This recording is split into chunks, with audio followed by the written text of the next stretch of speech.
What's up, bros? It's me, the professor, where we teach stoicism first thing in the morning. Good thing.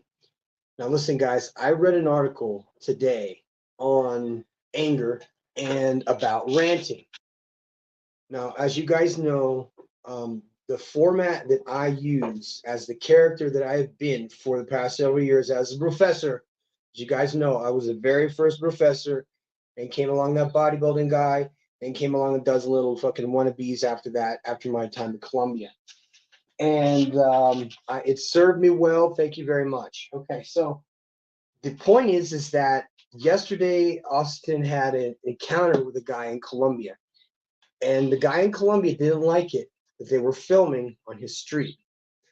Now I'm going to tell you guys from having lived in Medellin, Colombia, having lived in Choco, Colombia, having lived in Mexico City, having lived in some of the darkest parts and been in the shadiest areas, will be the first to tell you that dude that speaks English that comes up to you and gives you problems is an extortionist. That's what they do. They learn the people are like on repeat. If you guys are tourists coming through, you're doing the exact same thing that the last tourist did and said. So those scammers can now come up to you and say the exact same thing and get the same results. So when Austin was on the live and the guy came up to him and he was talking shit about him being on live in public, there's a couple things that Austin did right and that Austin did instinctually wrong. Okay, so what he did right was he didn't get combative. The first thing that some people do when people are confronted with a situation where they're not allowed to be an American and do what Americans do when they're in fucking foreign countries is to bitch about shit and then be combative about it with the people who say, hey, you can't do that here. Now, you guys remember that lady that was, it had to have been a white lady walking around like Jamaica or something and filming, and it went up to this family that was cutting coconuts with fucking machetes and said, excuse me, sir. And he's like, hey, lady, no cameras around here. Hey, and she's like, I have the right. And he, oh, what? You think this is America? And boom. And I was in Jamaica. So you fuck around and find out, you'll get your wig split in another foreign country. So here's what Austin did right. Boom. He did what's called in firefighting. So you guys know, this is all part of firefighting. He may have not known he has done this, but he is doing it. What he's doing is keeping his head on a swivel. He's been in Brazil. He's seen pickpockets, people stealing shit. So now he's in Colombia, where he hasn't been there in a while, but the environment has changed with the high level of thieves coming in from wherever, and a lot of people have no problem confronting other, especially Americans right now. Heads on a swivel. First thing, he is assessing the situation. Then he does a 360 view of the whole situation. Did you guys see that? That's what he did. He did a 360 view of the whole situation. Let's say the house on fire, there's A, B, C, D. He whips around to all four sides of the burning house.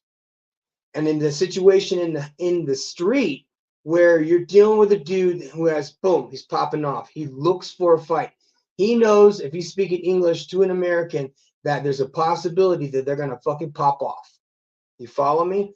Second, witnesses also spoke English. As I was listening in on the conversation of the people who were in the background also spoke English. How many people in Colombia speak English? Fucking 1% or 1%. And those are the wealthy. And he wasn't in no damn, poblado because they don't care up there. Anyway, so I wanted to read you guys this article, and it was talking specifically about ranting. Okay, because there is a point where there's ranting as a storyteller, and then there's venting. And if you're venting, you're like under pressure, like a tea kettle would be under pressure and it blows off. And that is where what we call the boiling point. It would be 212 degrees or 100 degrees Celsius. And that would blow off steam, blowing off steam. Now, some guys come on to social media and to YouTube and so on and vent. Now, if you went through a breakup recently, or you had some tragic event happen, or you're just not happy about whatever, you might get on the internet and blow off some steam, you would vent. And that is where you release from that supposed anger and hostility would come from. And so, anyway, in this article, which I'm going to read to you guys, just a fraction of it, it's talking about that we are almost instinctually going to blow up at some point, and that if we don't have measures and measures in place in order to deal and cope with stress. Now, I'm going to assume that this is written to entrepreneurs. It's written to entrepreneurs. I get a lot of these things coming in, entrepreneurs and so on, even though I'm not in business of any kind. I keep my thumb on the pulse because who the hell knows? Studies reviewed include a total of 10,189 participants representing various ages, genders, cultures, and ethnicities. Finding out show the key to curbing anger is reducing physiological arousal. The author says from anger itself or from the otherwise beneficial physical activity it might inspire. To reduce anger, it is better to engage in activities that decrease arousal levels. Despite what popular wisdom may say, even going for a run is not an effective strategy because it increases arousal levels and it ends up being counterproductive. The research was inspired partly by popular rage rooms where people pay to smash objects in hopes to release anger. People pay for that?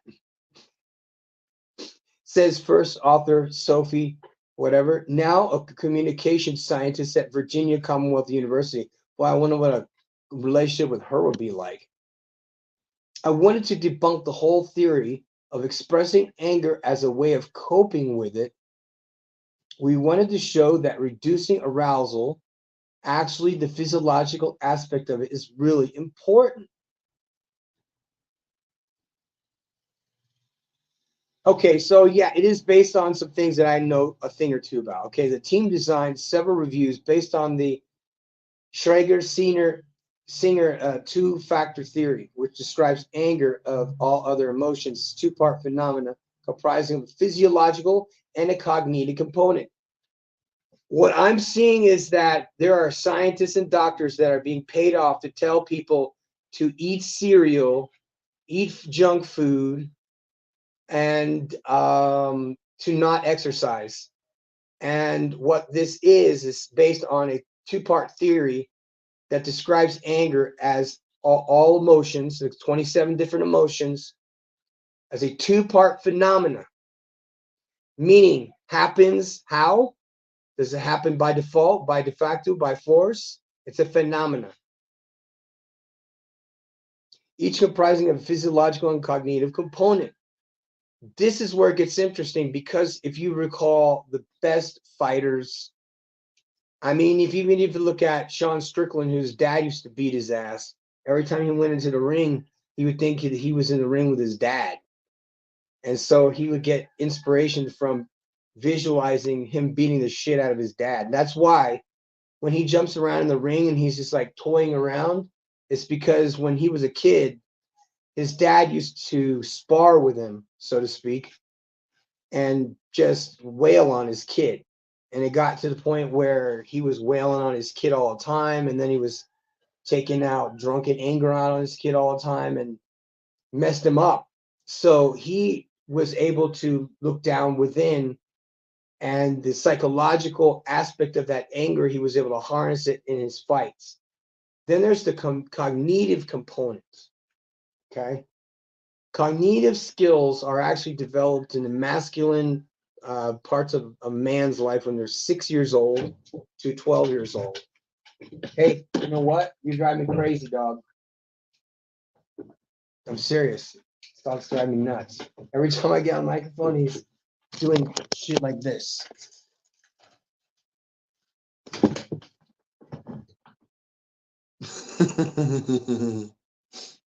Goofy dog. Okay. So there's the cognitive component. So there's some intelligence involved that correlates the person's ability to connect. Unbelievable. Hey.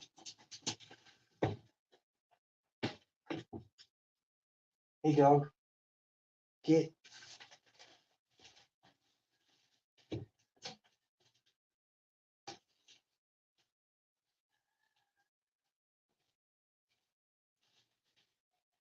So anyway, guys, I lost like 30 pounds. So I'm still rocking some muscles yet. Okay, previous research often focused on the cognitive angle, according to whatever, examining how cognitive behavioral therapy can help adjust mental meanings underpinning their anger. Okay, so when I went through this therapy, which is, by the way, called in vivo therapy, it's cognitive behavioral therapy, and it helps you. Okay, this thing's right here. It says help people adjust the mental meaning, the mental meanings underpinning their anger.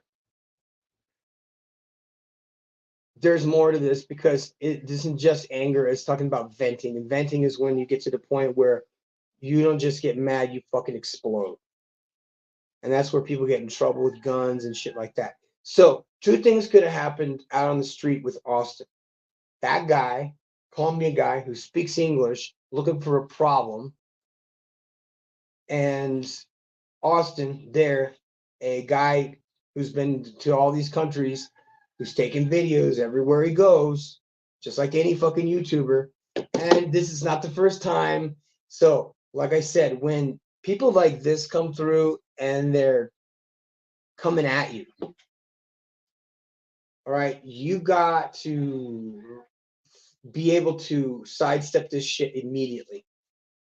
How do you do that in Colombia is by using your thumb, because if you've used this right here, this is like the peace sign in Colombia, especially with Afro Colombianos. And that's who this guy was giving him some shit. So they're extortionists. All they want is money. All they want to do is start a fucking shit so that they can call the police, who are all involved, who then extort all of you who are there for all your money. It's just how it's done. So he did the right thing by, instead of being aggressive, he just simply says, "You're not allowed to take videos here." Like I'm saying, like it's public space. We're not, oh, are you the security guard? You know what I mean? That kind of talk. Not like, hey, combative fucking resident. We're fucking Americans. We can do anything we want. I fucked up a few times taking video in Mexico City, in some of the shadiest parts of Mexico City, going to some places, guys, that never made it to Harbor Freight. Okay.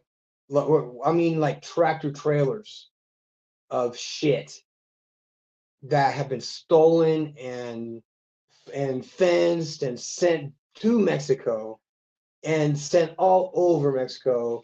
You will never trace a thing unless you put an AirPod in it, which I think you should. If you're transporting anything whatsoever anywhere near the Mexican border and it's in a tractor trailer, you better fucking believe you need to have some GPS shits in them motherfuckers.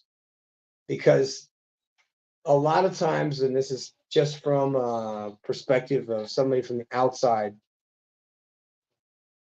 is that when there's a trailer fire, a fire on the side of the road, and the cabin, sometimes they'll take and disconnect the cabin and get the cabin the fuck away from the trailer that's on fire for whatever reason. And if they open it up and they start spraying or whatever, they usually catch fire below. So they open it up, and the contents on the inside is stuff that has supposedly left, let's just say, Amazon, a loading dock in fucking Amazon. And let's say it's all Sony Walkman or fucking Walkman. Nobody has a Walkman. Yeah, it's Walkman from 1986. No, let's just say that it's all the same product, all the same company. It'll end up in Mexico, and you will see a tractor trailer with all the same brands that don't exist in Mexico. Like, I'll give you an example. Root beer. You won't find root beer very often. That's not in a tourist area. A tourist zone might have root beer. Very rare if you ever found root beer here. So in a tourist zone, you find root beer, but in Mexico in general, you won't find it. But you'll find a tractor trailer that has been stolen from wherever, and then somehow ends up in, the bottom of a tour bus that has all this A&W fucking root beer in it. And you're like, wow, somebody must really like root beer. So here is how things are done and how sneaky this shit is. Okay, I'm going to give you an example. This is a beautiful cup that was given to me yesterday. Thank you so much. This is so nice. It's a Guanajuato cup. It's artesian. I love this shit because I collect this kind of stuff. And that's from Guanajuato. People love to give me that kind of stuff. I don't know why. People give me plates and cups and bowls. They don't give us any food. One time they gave us rice. I don't know what people are doing, what they're thinking.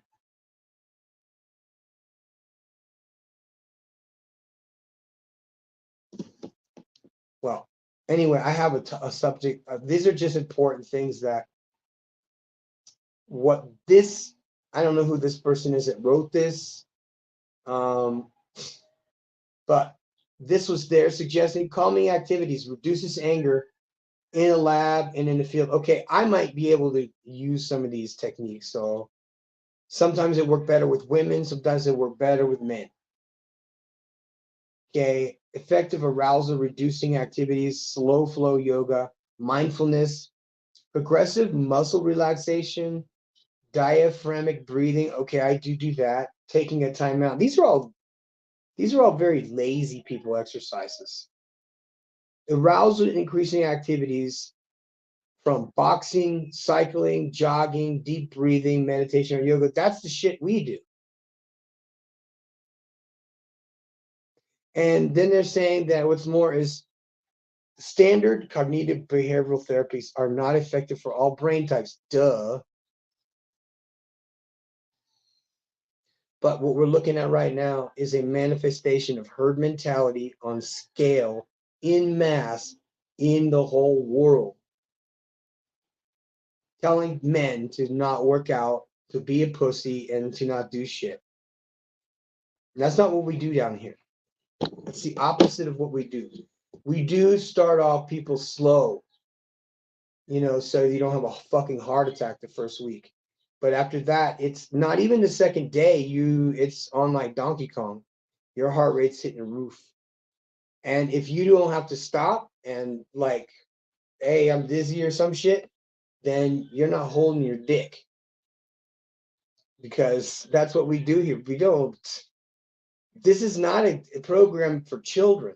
That's the thing that people misunderstand is like, yeah, we have classes of kids. Okay, listen, this is how this operates.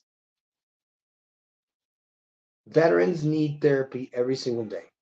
And therapy that is involved is doing activities. Sometimes it's physical activities, and sometimes it's just brain training activities. And there are studies that back this up that say that veterans who are occupied with activities, either busy with their hands or busy with their minds, are 80% more likely to not return to homeless life after a period of time. Now, that does not mean they stop living like we did in the street.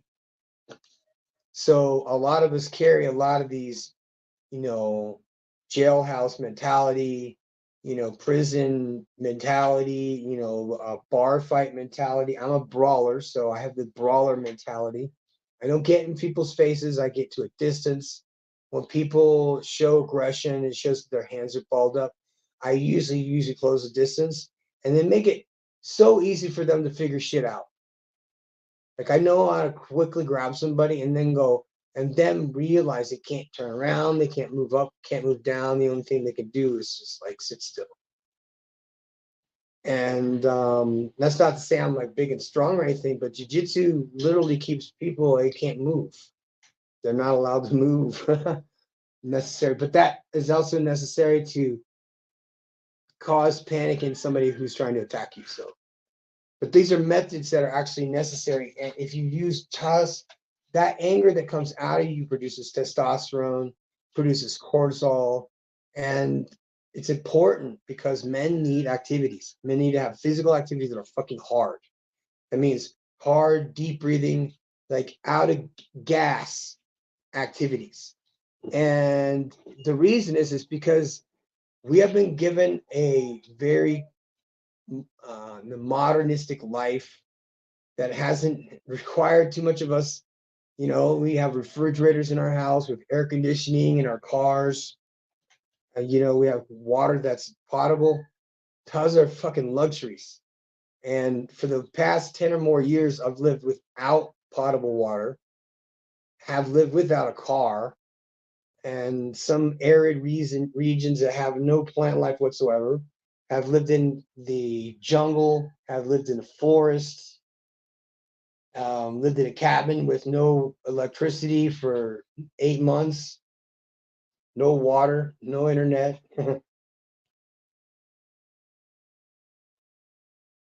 So these are not hardships. I did this voluntarily, as to say, oh, everyone always has this dream about living off the grid.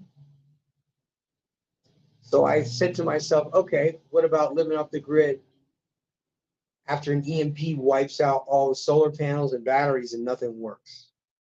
So I go to this place and this cabin, and I was there with my dogs with a cot, 3 bags of survival food and survival gear, saws and everything that necessary. The only thing I didn't have was a collapsible rocket stove, which I'm glad that I didn't have one because I ended up finding a big ass coffee can that someone had been using as a sieve that is, for cement. And so I found it and it had holes already in it. I used that as my stove for 9 months. That's what I cooked water on. That's what I make coffee with. I had stockpiles of about 3 months worth of food, which I thought, which where I was positioned, I was in a fire watch area of about 9 kilometers of apples and pears. What else? Plums, golden plums, and red plums. So for the first 20 days, all I did was go every morning and pick plums and apples and pears. And so all day long, I was taking pots like this and I was reducing all the apples down to like a sludge. And so I wasn't using any sugar or anything like that. I didn't have any butter and nothing at all. Went out there with just survival food, literally means powdered whatever. So getting all this fruit, you know what I mean? So I made like a marmalade type of thing, or I don't know, some kind of a fruit shit, something that would keep my calories up, because you guys got to remember that I was 230 pounds. Then after I stopped competing, I dropped down to 200 pounds. And then when I moved out to the forest, I lost literally all of my fat, all of my muscle mass. And because I was up in the mountains, every day I had to walk for 1 hour down into town, downhill into town. And there I could plug my laptop in. I could, check emails and stuff like that if I had to do some kind of like banking thing. And so, and it was like once a week. Sometimes I would have my friend Marcos. I was in the papeleria, which is like the internet place. They have computers and they have a place you can print out stuff. The internet cafe. And so he would help me with stuff and help me scan documents or whatever. And then I would go back up into the mountains. I'll go back up in the mountains to the days of Marcus Aurelius, where there was none of this shit. And while I was there, I was meeting people that lived out in the woods their whole life. Like their entire existence was foraging for food. Like you and I would think, oh yeah, we forage for food, have a little garden outside our house. No, motherfuckers. These people have like baskets hanging off their back. And if there's anything that could be eaten or cooked, brought back to their home and feed whatever kids they have or their husbands or whatever, because it was all women. Foraging for food meant foraging for, by the way, we had 21,500 species of mushrooms in Zacatlan where I was. And of those, there were 2,000 different types just there in that section alone that were only indigenous to that area of Mexico. So there's no way in the world you would starve. Then you would go look around, and everywhere you look were just apple trees. Every single, in every direction. If it wasn't a huge pine tree that literally was, okay, I'm looking at a California king-size bed right now. That's the size of the trunks of these trees. That's how big these trees were. Of pine trees. Not to mention the oaks. Who knows how old they were? Anyway. And this is just from observation. These people foraged food from mushrooms that literally were the size of plates, and they would fill these baskets with these mushrooms. The reason why they put them in baskets is because if you put them in bags, they mush up. But I mean, apples the size like of a baby's head, like that big. Pears, they're just enormous, ugly as fuck, but huge pears, like this big, but sweet and juicy, and just you could take a knife and just cut a huge piece off and just eat the whole thing, just like They avocados, oh my lord! They had one avocado that you could eat the skin on, and it tasted like smoked, like beef jerky. That's what the skin tasted like on these avocados from Puebla. Just so you guys know, I had a men's retreat there. Offered it up. 8 dudes came, which was great because we only had we had 2 bunk rooms that had 1, 2, 3, like 5 beds in one room, and then like 5 beds in another room, and then 2 more beds in another room, and then the sofa, and then the whole living room, and the outside, and the balcony outside, which had sofas out there too. So it was pimping. It was on it was right above the jungle. So it was so nice. But we had zip lining, and there was boats that were like miniature, like little speedboats and shit, like little teeny tiny, like the 1960s had the little speedboats. Well, these were like little John boats that they had converted into like these fucking electric, like miniature 1960s boats. And me and my fucking boys are all speeding around in a fucking lake like this shit. Now, I told these guys, we're not fucking children anymore. We can't be playing crash a fucking derby with these little miniature boats, because these are cool boats. They had like fins on the back. I took pictures of them. I sent videos because one had like a Spider-Man like symbol, like the logo of Spider-Man on the front. And if you guys know Black Spidey guy, Well, when Black Spidey guy first kicked off, he didn't have, 3 fucking subscribers, and I was one of them.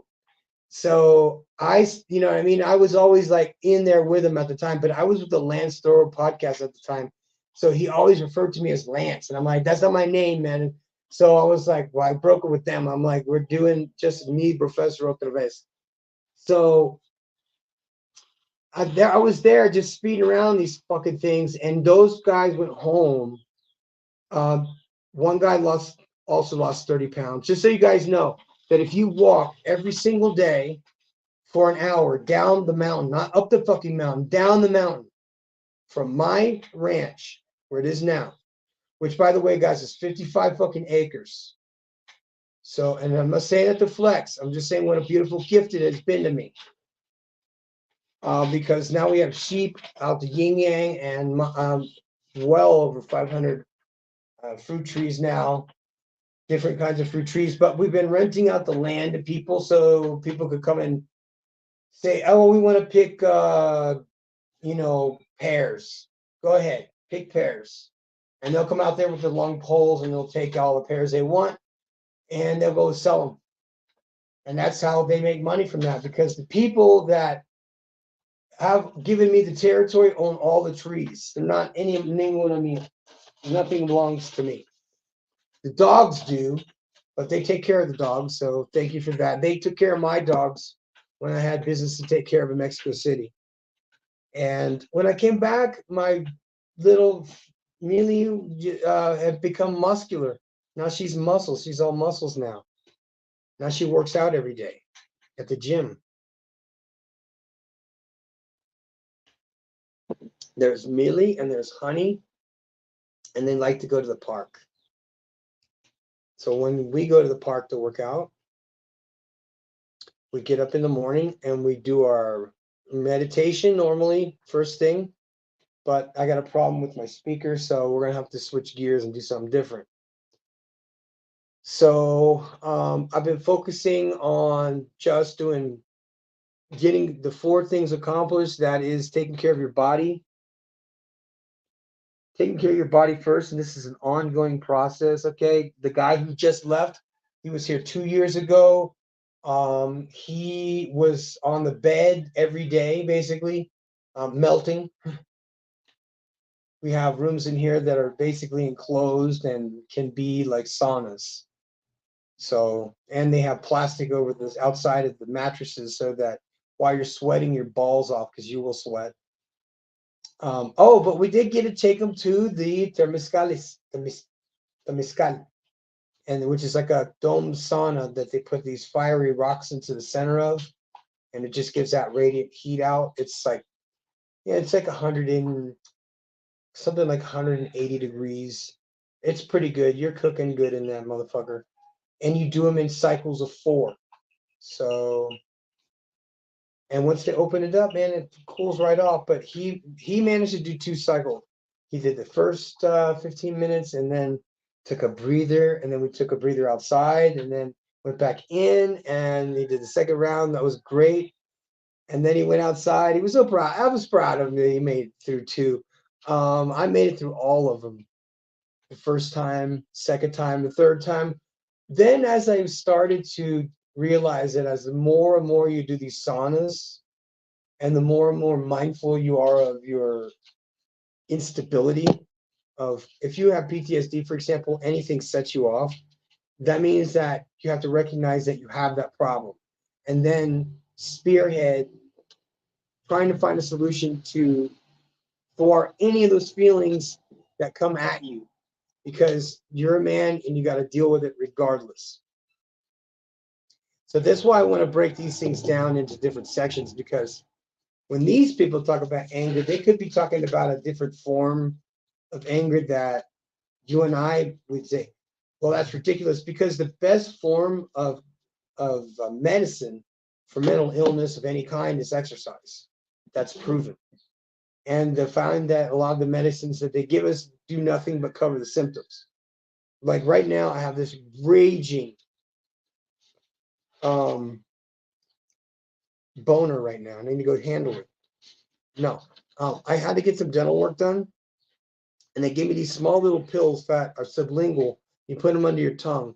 I'm thinking, all these damn things, man, my tooth's killing me. And I was like, whoa, what was that shit? Wasn't numbing. It knew exactly that I was having nerve pain in one of my teeth. And that's the kind of genius shit that happens here in Mexico. So anyway, so we have other therapies that we take every single day. We do therapy that's Monday through Friday. Monday through Friday. And then we do social circles on Saturdays so that you learn how to recondition yourself, how to talk in public anymore. If you have a problem with talking to women in public, this is your best opportunity to practice speaking Spanish in a setting where people are nice to you, which they don't require anything of you. They're not impressed by you. They don't care. They don't care about your stuff, your watches. They don't want to look at your social media. They don't care about your music because they weren't there. So when I tell people from the jump, don't introduce yourself twice. Here's why this was such a good lesson for me. It's because if you decide to introduce yourself twice, you're going to come off as inauthentic. So if you didn't introduce yourself the first time, you have one opportunity to do this. You have one opportunity to say, hey, I'm Cali West, Miami. I am a radio DJ based on Lincoln Road. I'm on the 4th floor at the Starlit Studio, and I'm there every night at 11 p.m. That is your radio pitch, okay? Because radio has only have a space of time in which to get the message on the radio. But then you have an elevator pitch, okay? So you want your elevator pitch and your radio pitch to be on par, and one of them be a cliff note of the other and not new information about you. So you're introducing yourself once as I am blankety blank. I'm going to use Cali West Miami because he's my boy. That's my dude right there. And you know what? If I didn't know any better, I'd say he was already on the radio, because he could be on the radio. Because literally the dude is smooth and he knows how to talk on the microphone, and he knows how to do his graphics and so on, which I'm positive that he got good help with that. But this was the best part of it, is that he said, I'm going to do this one thing and I'm going to do that thing well. So that's what you're going to do. You're going to do one thing. Why I tell people firefighting, and if you do training, okay, if you're only sticking to training and you're not in the field, you don't work for the municipalities, you don't respond to emergencies. Because the moment that you cross the line from doing training only, okay, you're interfering with the localities. So if you're going to go work for the municipalities, that means that, and this is, by the way, I know this is stupid, but some of the times those volunteers get accused of being like uppity or whatever, because we're so good at life that we can do your job in our part-time mentality. Is the reverse here. Because here, if you're a volunteer, that means you're not dedicated enough to become a full-time employee of the government. So you're not respected from people who love the government, because they depend on the government for jobs and shit like that, and all of that. I'm not about any of that because it's not my business, it's not my country. And as long as you stay within the realm of volunteership, emergency response, disaster preparedness training. Hey, can you do me a favor? Just get out of there. This dog is going into the closet, and then he found a box and he's just digging inside this box. There's nothing in the box. Can you do me a favor? Get over here.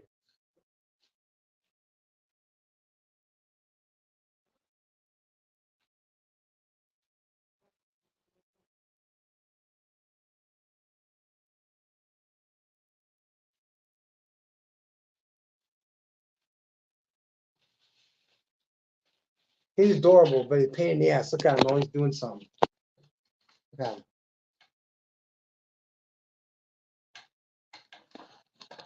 He's always doing something.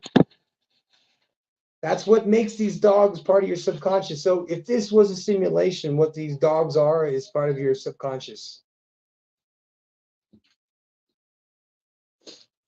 So sad. So back to this topic of what this is. I said that you can beat out depression with heavy weights, using heavy weights. It's getting too bright outside for me to read this inside without sunglasses. But I want to read this as fast as possible. Rather than trying to vent anger, the research recommended undermining by turning down the heat. Calming tactics already proven to ease stress may also rob anger of psychological fuel.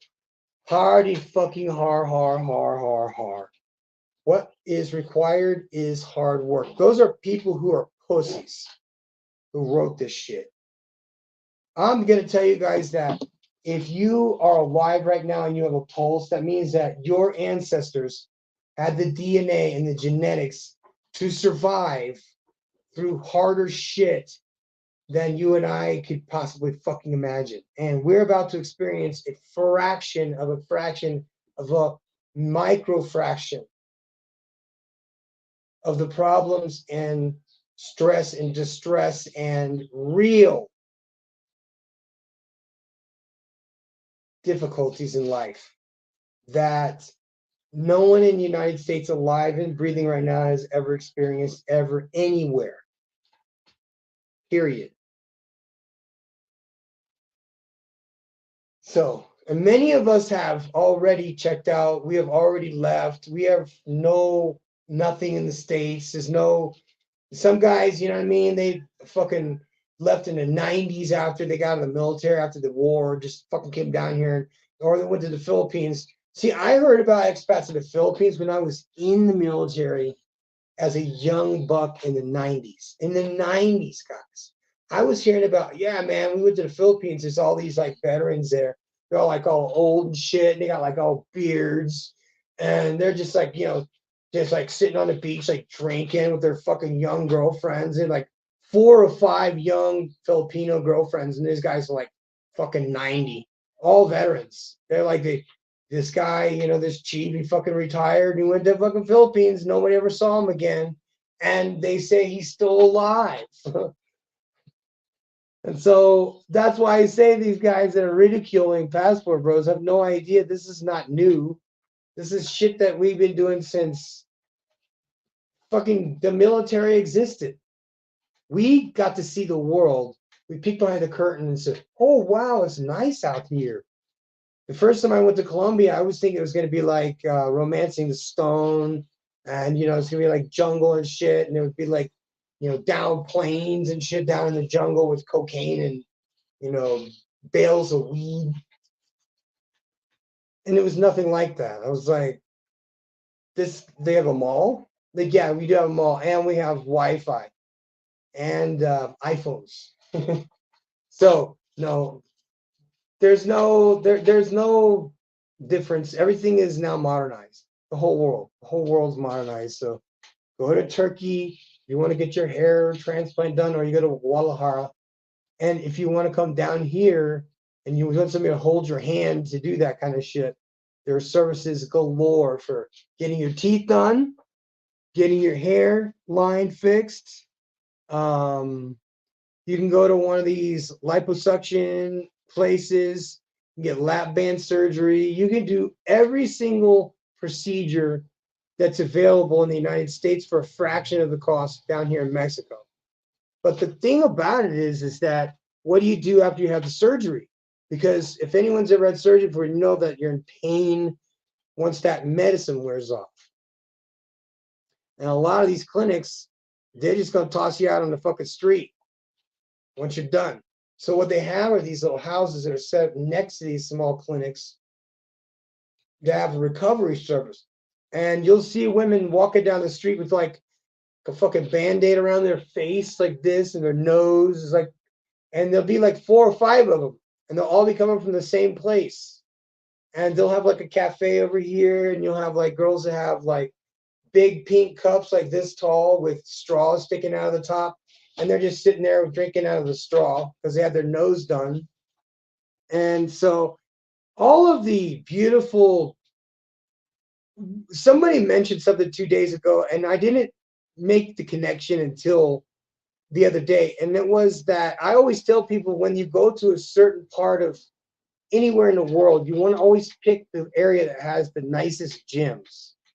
And what this guy said, he was on QB Passport Flexion's podcast, and he's in Mexico too. He's Gringo Guides in Mexico City.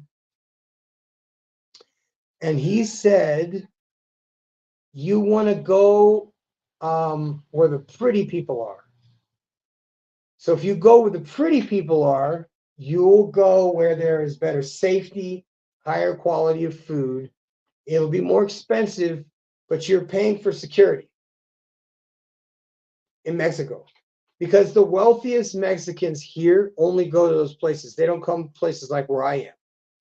They wouldn't come here. Be like, what? No. Because those are commoners' places. They don't go to these places that there are no Starbucks, or there are no malls to walk around in. There's no like armed guards on every corner. There are people driving around in Ferraris.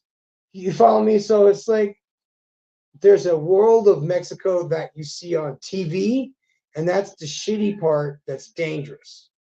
And then you see the expensive, rich parts of Mexico City, which seems like it would be a nightmare to be in, but it's actually amazing and cool. And then there's the rest of Mexico, which is like rural America. So you've got basically where I am. If you were to go travel back in time to, let's say, Pahokee, Florida, 1975. So if you guys know anything about Pahokee, Florida,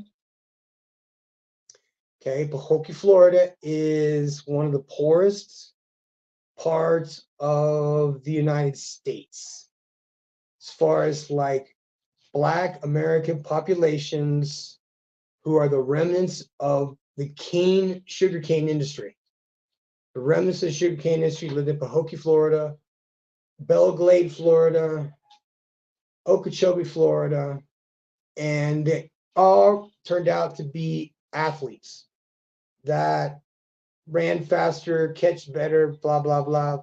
You'll find all these NBA stars coming out of there. You'd see NFL stars coming out of there and so on. So you would have these like really like concentrated areas of very poor, dark-skinned Mexicans here in this part of Mexico. And nobody wanted to deal with these people at all because they're fucking wild and crazy. And every time they drank, it was always like they didn't just get into like a bar fight. It would be like the whole fucking neighborhood.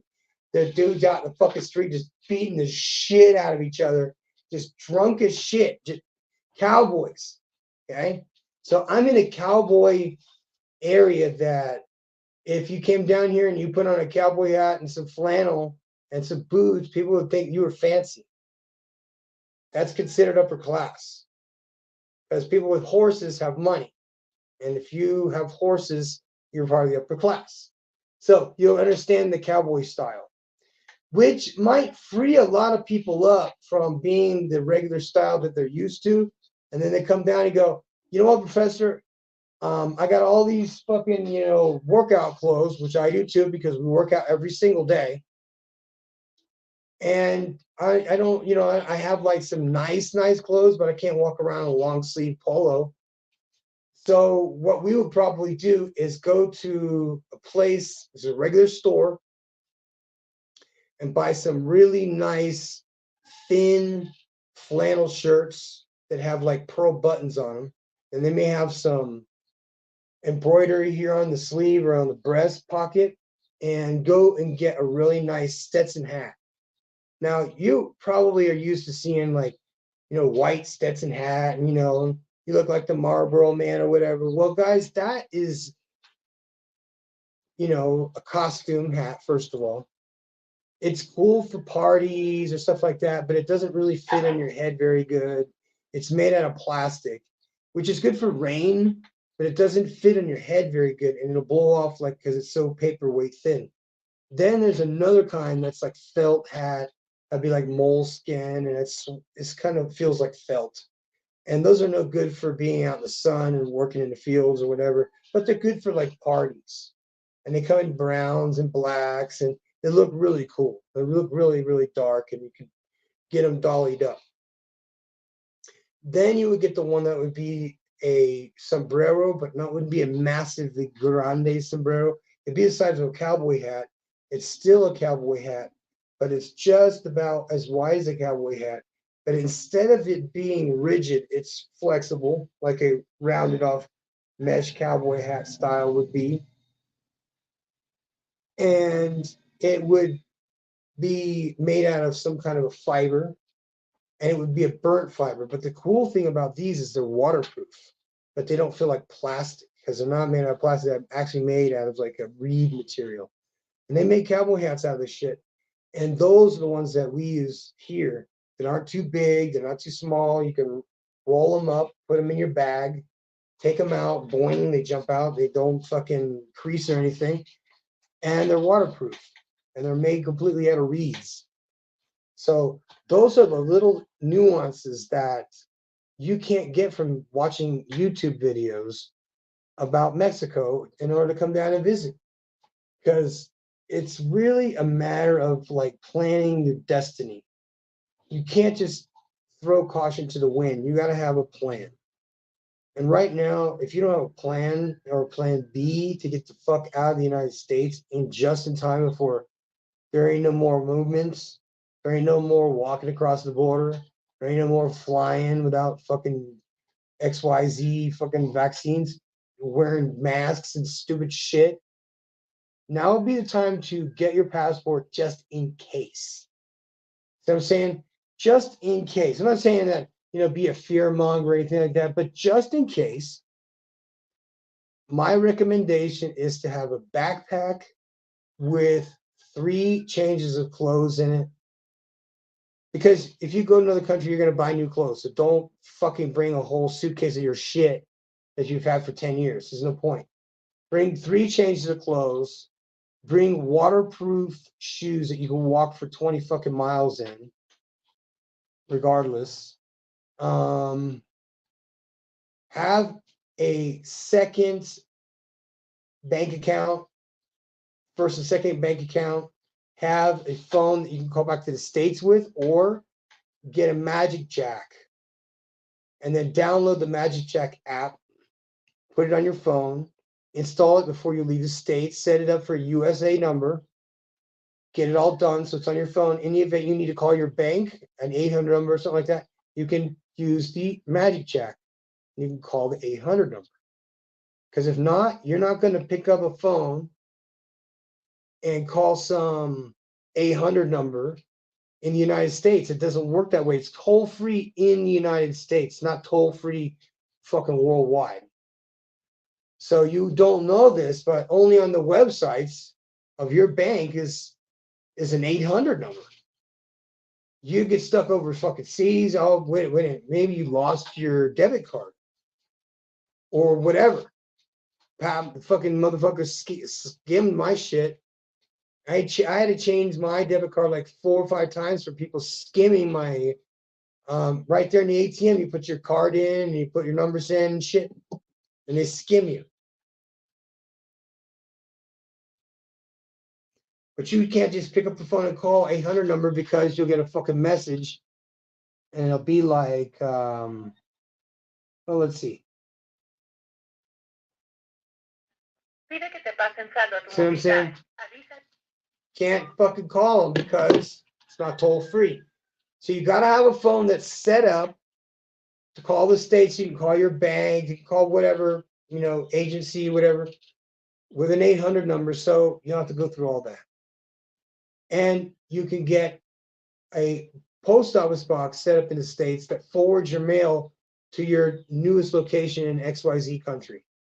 So, The other thing about guys who can't get passports because they still owe child support over $1,500 in child support or back child support is to go to the U.S. Virgin Islands, which is more chill and nicer than the Jamaica ever would be.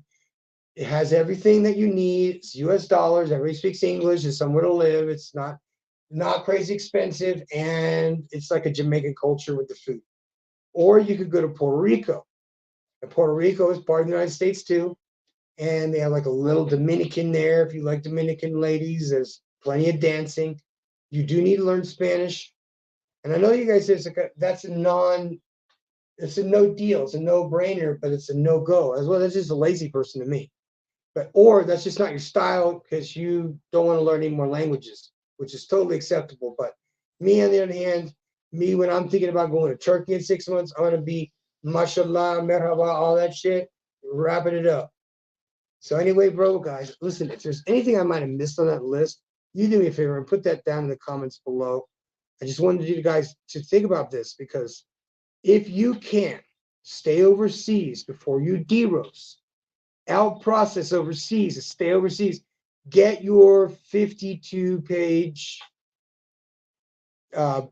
updated passport while you're still in the military. And that way you have a duration of 10 more years of use and you have a lot more pages to fuck with. I'm Eddie's professor and I'm out.